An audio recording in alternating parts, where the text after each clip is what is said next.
Kinilala po ng Binmali Municipal Police Station ang unang 100 araw ng pamumuno ni Lester Saigo bilang officer in charge ng Himpilana.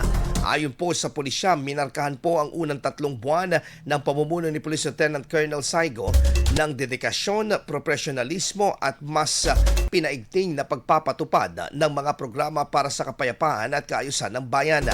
Kabilang sa mga naging hakbang ng himpilan ang pagpapalakas ng police visibility, pakikipag-ugnayan sa komunidad at pagpapatupad ng iba't ibang peace and order initiatives upang matiyak ang kaligtasan ng mga residente ng Binmali, Pangasinan.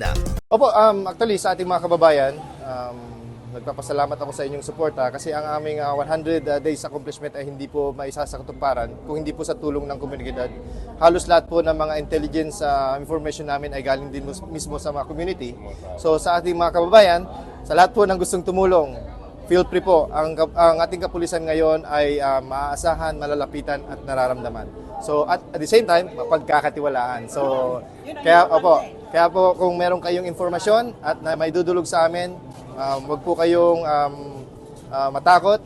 Kami po ay handang tumulong kung ano man po ang may tutulong ng kapulisan para po sa peace and order ng ating bayan.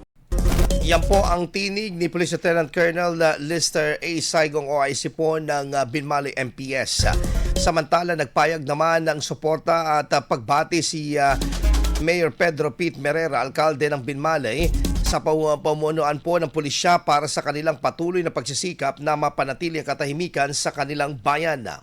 Well, yan ay talagang pangangailangan yan, ano? Kahit sabihin mo man may plano ang kapulisan na ganito ang magiging sistema at kanilang sistema sa kaayusan ng bayan ng Binmali, kung wala man ng tulong na manggagaling sa mismong LGU, wala rin siyang magagawa. No? Hindi rin, siyempre, very limited sila sa galaw nila sa dahilan walang suporta. Importante yon yung mismo ang isang pinuno ng bayan ay nakikita niya ang mga bagay na kakulangan sa kapulisan. Dahil kung hindi mo gagawin yan bilang ikaw ang mayor at mismo hinayaan mo sila, kumbaga sa takbo ng sasakyan, kung hayaan mo lang na 20 to 30 na ang revolusyon ng inyong sasakyan, mabagal. Kailangan mabilis. Paano mabibilis? Well, sa tulong ng ating pamahalaan.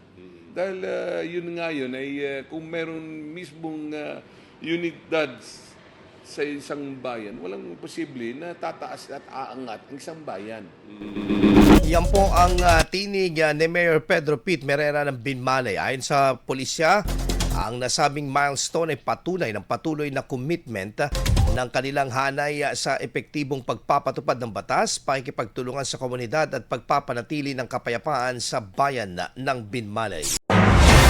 IFM News. IFM News. IFM News.